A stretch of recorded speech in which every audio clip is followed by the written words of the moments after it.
بسم اللہ الرحمن الرحیم۔ السلام علیکم ورحمۃ اللہ وبرکاتہ۔ اسلام دنیا کا وہ واحد دین ہے کہ جس کو یہ شرف حاصل ہے، اس نے اپنے ہر ماننے والے کے لیے علم حاصل کرنا فرض قرار دیا ہے۔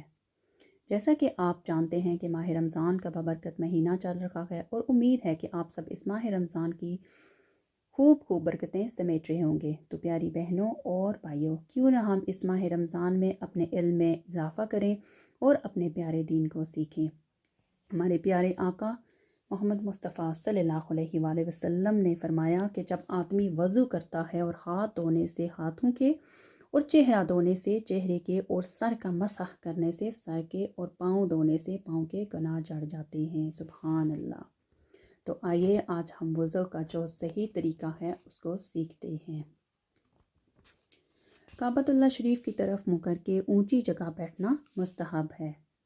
وضو کے لیے نیت کرنا سنت ہے۔ نیت دل کے ارادے کو کہتے ہیں۔ دل میں نیت ہوتے ہوئے زبان سے بھی کہہ لینا افضل ہے، لہٰذا زبان سے بھی اس طرح نیت کیجیے کہ میں حکم الہی بجا لانے اور پاکی حاصل کرنے کے لیے وضو کر رہی ہوں یا وضو کر رہا ہوں۔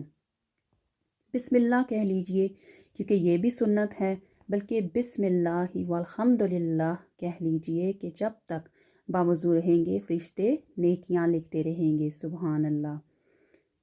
پیارے بہنوں اور بھائیوں، اب دونوں ہاتھ تین بار پہنچوں تک دھوئیے۔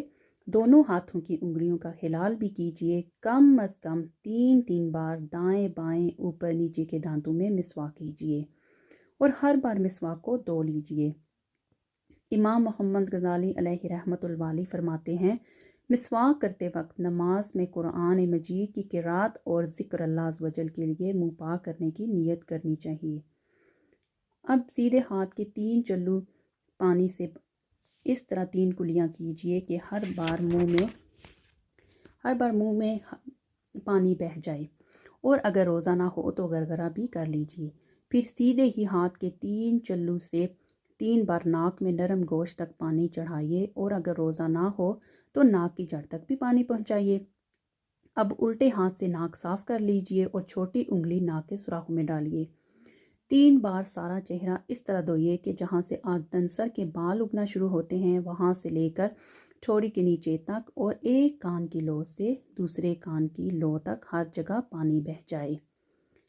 پیاری بہنوں اور بھائیوں، اگر جیسے ہمارے بھائی ہیں، اگر ان کی داڑھی ہے اور احرام باندھے ہوئے نہیں ہیں تو اس طرح خلال کیجئے کہ انگلیوں کو گلے کی طرف سے داخل کر کے سامنے کی طرف نکالیے، اور پھر سیدھے ہاتھ انگلیوں کے سرے سے دھونا شروع کر کے کوہنیوں سمیت 3 بار دھو لیے۔ اسی طرح پھر الٹا ہاتھ بھی دھو لیجئے۔ دونوں ہاتھ آدھے بازو تک دھونا مستحب ہے۔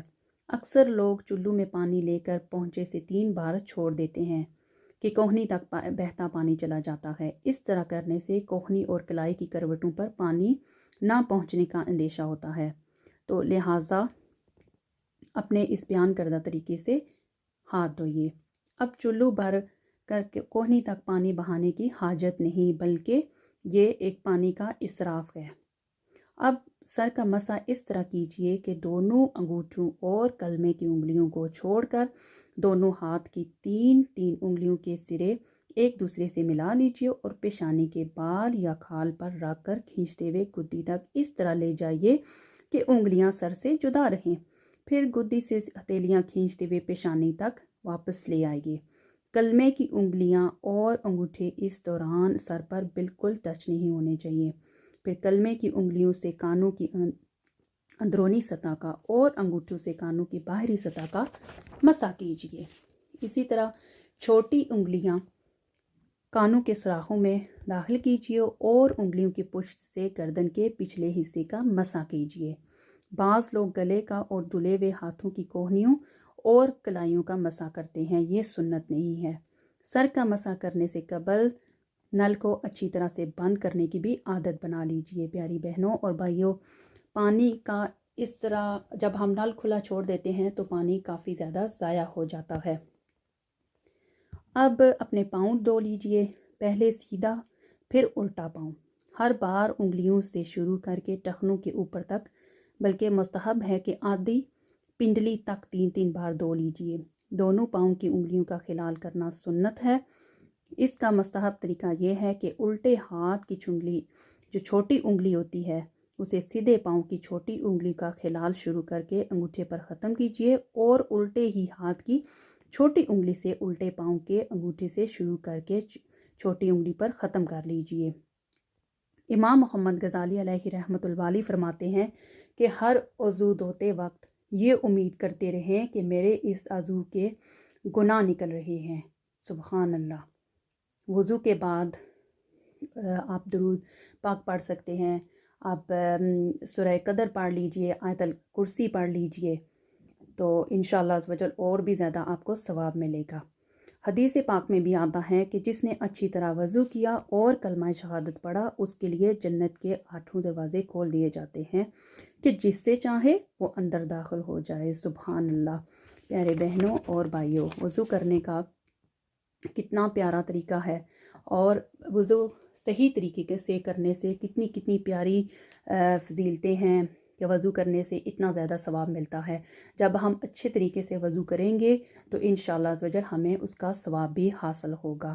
میں امید کرتی ہوں کہ آج کی ویڈیو آپ کو بہت پسند آئی ہوگی، تو اگر آپ کو پسند آئی ہے تو لائک کا بٹن دبائیں اور ہمارے چینل کو سبسکرائب بھی کریں۔ مزید علم حاصل کرنے کے لیے ہمارا چینل ضرور سبسکرائب کریں، اور ہماری ویڈیو کو ضرور شیئر کریں۔ انشاءاللہ عز و جل پھر اگلی ویڈیو کے ساتھ حاضر ہوں گے۔ اللہ حافظ۔